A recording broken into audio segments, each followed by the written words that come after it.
Hola, Vinia. Muchas gracias, José. Nada, darle las gracias por acudir y por venir a la Casa del Derecho, a la Casa de la Abogacía. Estaba usted hablando, en dos ocasiones lo ha hecho, de la portada de Valencia.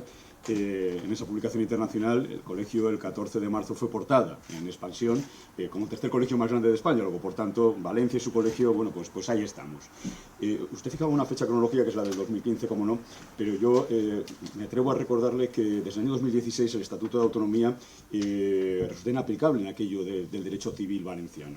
Nos quedamos sin contenido, con origen, tal vez por culpa de aquellas sentencias del Tribunal Constitucional, y en un momento determinado usted ha venido hablando de la sociedad civil, de la discriminación, de la anomalía democrática incluso, de mirar hacia otras autonomías, del autogobierno.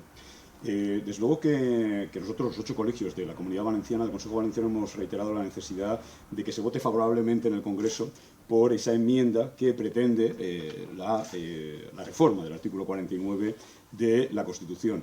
Hablaba usted de las realidades de las Españas, y hay Españas distintas, los gallegos, los vascos. Estoy hablando de nivel de autogobierno y de nivel normativo de ese autogobierno.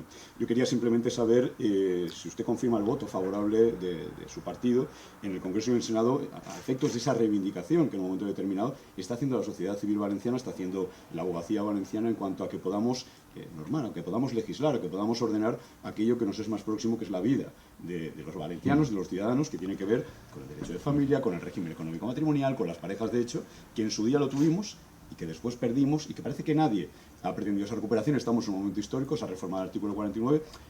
Era preguntarle por su decisión, no tanto por su opinión, por su decisión en cuanto al apoyo.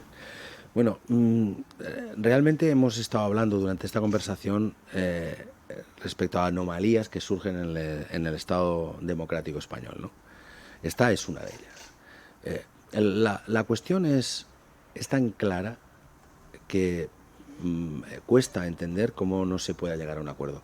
Pero es que, mire si es claro que exista aún el término disminuido en la Constitución, o que exista en la Constitución una prelación del hombre respecto a la mujer, respecto a la jefatura del Estado. O sea, hay anomalías en la Constitución que hay que superar. Pero si no se llega a un acuerdo, ni para estas cuestiones fundamentales, es difícil llegar a un acuerdo que vaya un poco más allá. Desde luego, mi posición es clara, es directa, lo hemos dicho, lo hemos reflejado.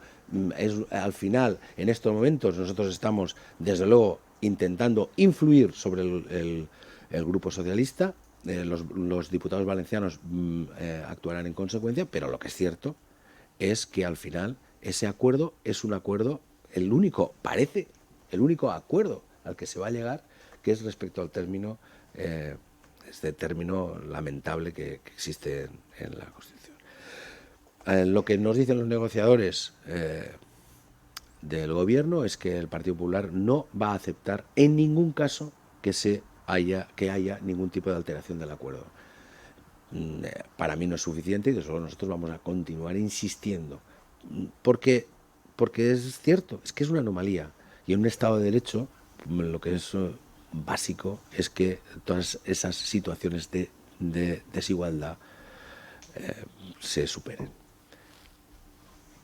Es lo que hay. No, que me queda claro. No, pero bueno, yo quiero agradecer a todo, bueno, al Colegio de Valencia, pero al conjunto de los colegios de la Comunidad Valenciana, no solo el posicionamiento en este caso, que es evidente, sino también normal en todo un tiempo, en todo lo que ha favorecido a la consolidación del autogobierno. Y yo creo que es muy importante también todo el trabajo que se está haciendo todos los días por dar estabilidad democrática y fortalecer el Estado de Derecho. Cuando estábamos hablando antes de este factor tan decisivo para la atracción económica, no podemos obviar que el fundamental es la seguridad jurídica. Y en ese aspecto yo creo que tengamos también un colegio como el de Valencia, que es el tercero de España, y que con esa potencia, eso es un activo económico más, al margen de otras cuestiones, pero es un activo también económico. Y por tanto, pues muchas gracias a todos los que cada día están ahí dando seguridad jurídica.